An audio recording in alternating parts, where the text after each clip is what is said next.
Lol. Good day and welcome to the TheOneLol channel. Today we shall spin some crystals, including some monster crystals, some premier crystals, some arena crystals, and a bit of yet monster crystals. First stop, let's spin this monster crystals. Can you hear the monsters roaring in the land? No, this is not Dark Souls 3. Dark Souls 3 does have some very green kind of, graphics and scary creatures that looks like creatures of shadow and darkness. Blobs of dark kind of mass or some kind of bubble or blob is fighting. Just try to consume your character. Dark Souls 3 is basically like undead kind of game. They just have some kind of nice kind of theme to it. The whole theme of the war system. Speaking this old English, they have this weird. Everything's like a classic kind of Renaissance ruins kind of style, like Renaissance period has passed and everything is ruined. The fights are generally quite tough. Compared to Contest of Champions, Contest of Champions, all the bosses can be quite tough, especially for the new realm which will be coming up. I assume those will be very tough indeed. When the realm was first released, it was quite tough because you don't have all the masteries and stuff. You don't have Doctor Strange then. You have to rely on some kind of cool combo with Electro to take down Wolverine. In those days, you just let Electro just send Electro down there to fight Wolverine. You don't hit and let Electro just take down Wolverine by his passive. That lets Wolverine take some of the damage. It's like the recoil effect when Wolverine just hits Electro and just use the static belly or some kind of passive to take down Wolverine. Those were the days.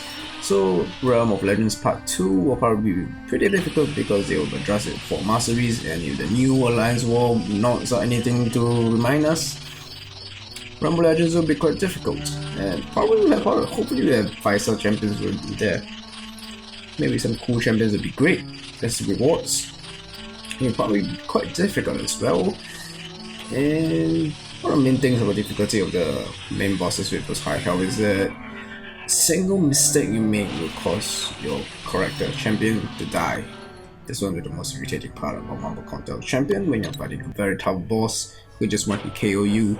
Any mistakes you make, you just die. You're just irritating. You shouldn't try. Fight can last very long. Sometimes you just don't have the patience, or you don't have the aptitude for it, or just sometimes you just couldn't take it anymore. So you want to pause the game, then after that the game just lags out and you just, what? So what happened to the fights? Was a loss? No. Hopefully they'll still be doable in some sense. Not be totally unfathomably hard and difficult, like taxing on you. Quite a lot of tapping and swiping in order to defeat the Realm of Legends Part 2. Upcoming Part 2 bosses, I believe. Just to see what kind of champions they put out for rewards. Probably more T2 Alpha Catalysts, hopefully. So far this crystal hasn't been kind to me, no cool rewards yet. 2 stars, 3 stars, no 4 stars. Not depressed by the lack of 4 stars from my previous crystal spins.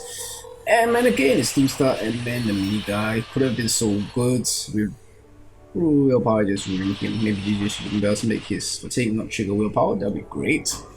Maybe just come out with another kind of above, not just always relying on the second special attack, just cause fatigue to stacks to become poison, to rely on that to take down your opponent. The counter or opponent's willpower, they're just too long fights. In arena, everything should be fast, so you can get as many points as you can. So many that I've got, I don't really use my MN for my arena run, so just leave it at the bench. He just sits there. With his helmet down, just sits there. Just putting his suit back into the into the chamber. Putting him into the safe. Putting the suits and the man in the safe until I think everyone is going to be proven useful. So I'm 3-star hero crystal. I like this crystal in terms of its color and its shape. One of the cooler pictures, one of the cooler shading and color schemes for crystals I've seen. I like this kind of color to it. Well, so I got Joe Fexer. Joe Fexer not that decent in terms of his. He's quite affected by willpower as well, especially when you get multiple stacks of weakness kind of debuff when you roll spades. Double down, you have double the chances to roll a spade, and if your opponent has willpower, and if he's higher rank than your Joe Fixer, it means you'll gain more health than you will put down your output. While you can stack as many weaknesses as you want, your opponent will just heal a lot, much more than what those weaknesses will help you in the end. So it is not that decent Joe Fixer. Don't really like to use him. Thankfully my 4-star Joe Fixer is not awakened, so he has less chance to roll the spade, and if I roll a spade I can quickly just reroll it through a heavy attack. Well, in the double down version, yeah, you can just keep on rolling it back because we double the chances. Not that great against willpower folks, and a lot of people have willpower as part of their mastery setup. And of course, there'll probably be some heal blocks in the upcoming Realm Legends. You know, heal blocks are quite irritating for me. I have to redo my masteries if there's some kind of powerful bosses that, you know, I just gotta use some champions, and the champions, for example Dr. Strange, will be adversely affected by heal block. I don't kind of always rely on my machines, Vision and Ultron, but Vision and Ultron has proven their worth. Especially Ultron can heal himself, but heal block can't really heal himself either.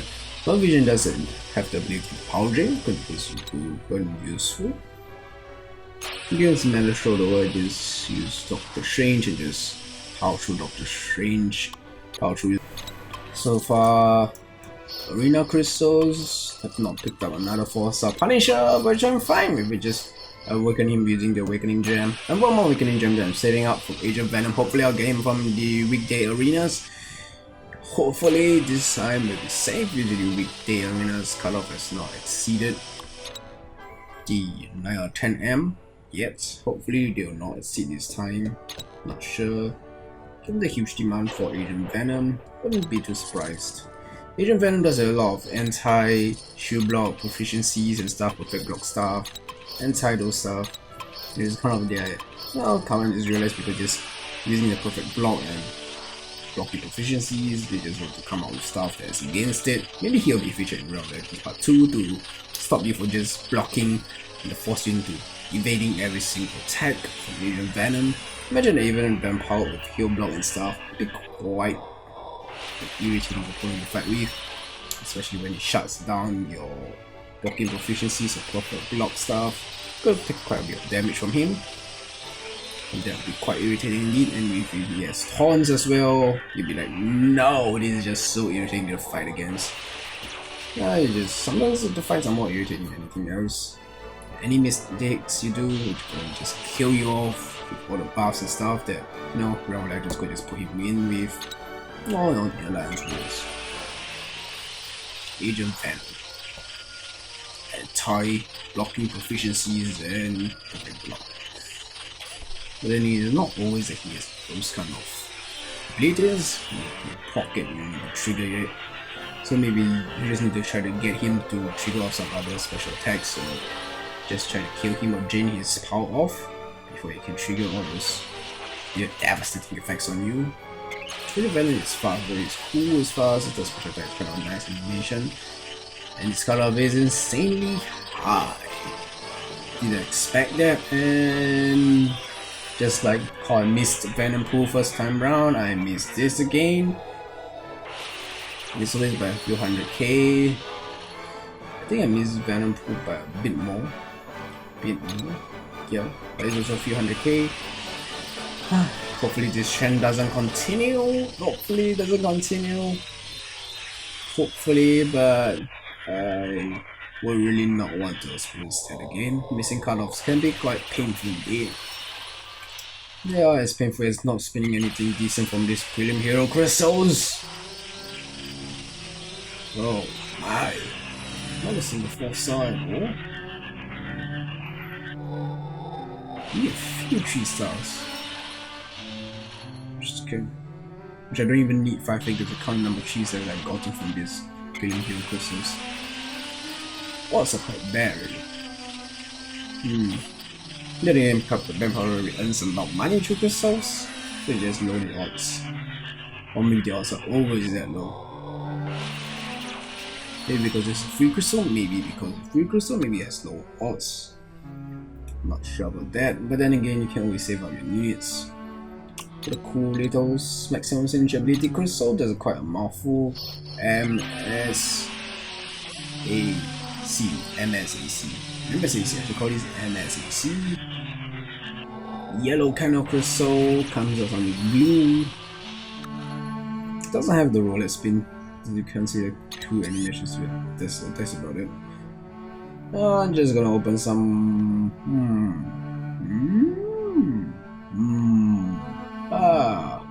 Monster Lab crystals. More monsters in these Monster Lab crystals. Oh, so I missed the Electro cutoff. Well, before I missed the Agent Venom cutoff, I missed the Electro cutoff for round 2 by a few 100k again, which means the Rocket is still sitting up there happily enjoying his time, and Avery just taking a back seat until if I manage to get him from the 4-sided crystal, maybe with the actual pilot to take back the profile pick privilege from Rocket. Oh wow! And it is a 4-star basic catalyst from Monster Crystal. Not a bad pool. That's all. Thank you for watching. Like, comment, subscribe, and see you again soon. Goodbye.